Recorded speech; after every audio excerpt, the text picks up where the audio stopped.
때문에 이 개혁을 하기 위해서는 그만큼의 고통이 동반이 됩니다. 그리고 개혁을 위해서는 국민의 소리에 더 귀를 기울여야 되고 또 대국민 설득 작업이 그만큼 더 필요하다고 봅니다.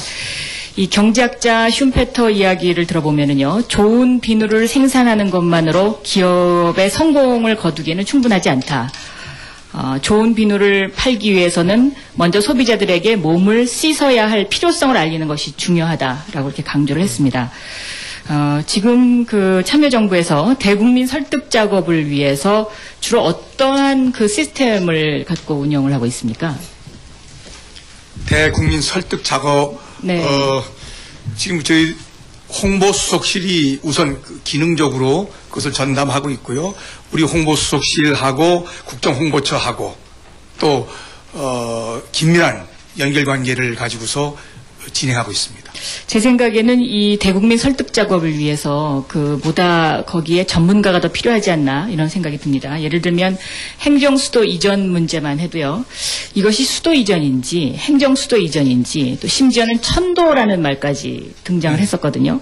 뭐 이것이 야당의 공격이나 또 일부 언론의 호도로 인해서 이렇게 된 경우도 있지만 이런 부분에 대한 어떤 명확한 규정 이런 것을 가지고 대국민 설득 작업을 해야 되지 않았나 이렇게 싶고요. 또 경제 문제도 그렇습니다. 한때 이제 이 좌파 때문에 뭐 경제가 안 된다 뭐 이런 공격이 상당히 있었는데요. 그 공격의 시작은 그 한 야당 의원이 타임지를 들고 이제 대국민 질문을 하면서 시작이 됐어요. 그런데 이 좌파라는 게 그 미국의 그 언론에 종사하는 사람들의 입장에서의 좌파와 우리나라에서 사용되는 좌파의 개념이 다릅니다.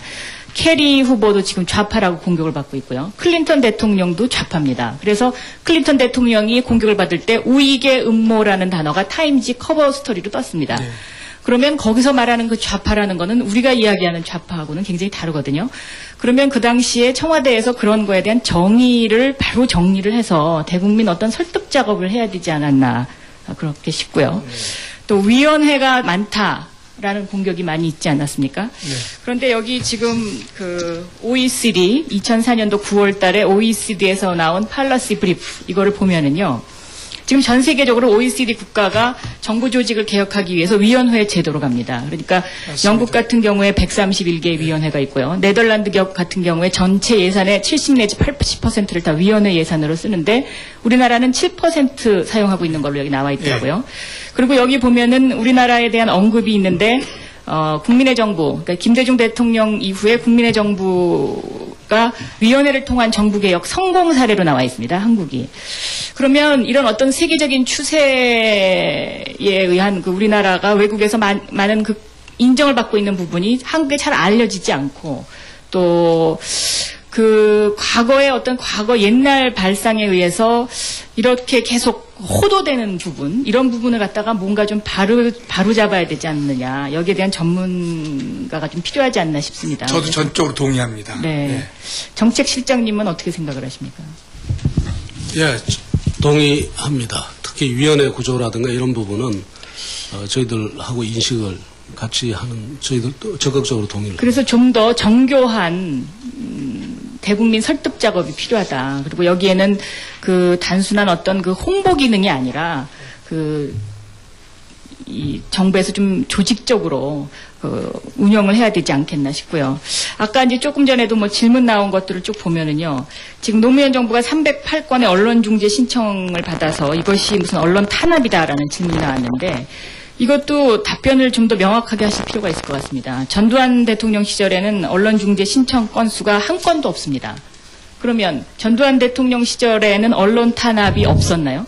그러니까 이런 부분에 대한 어떤 보다 명확한 그 근거를 제시하는 계량적인 대국민 설득 작업이 필요하다고 보고요. 지금 이 행정수도 이전 문제도 그렇습니다. 행정수도 이전 문제도 지금 어제 이것이 위헌 판결이 남으로 인해서 뭐 지금 대단히 논란이 있고 혼란스럽고 허탈하고 뭐 여러 가지 문제가 있는데 국회의원은 자신이 한 일에 대해서 저는 자기가 책임을 져야 된다고 생각합니다. 근데 이 신행정수도 건설을 위한 특별조치법 법안에 찬성하신 분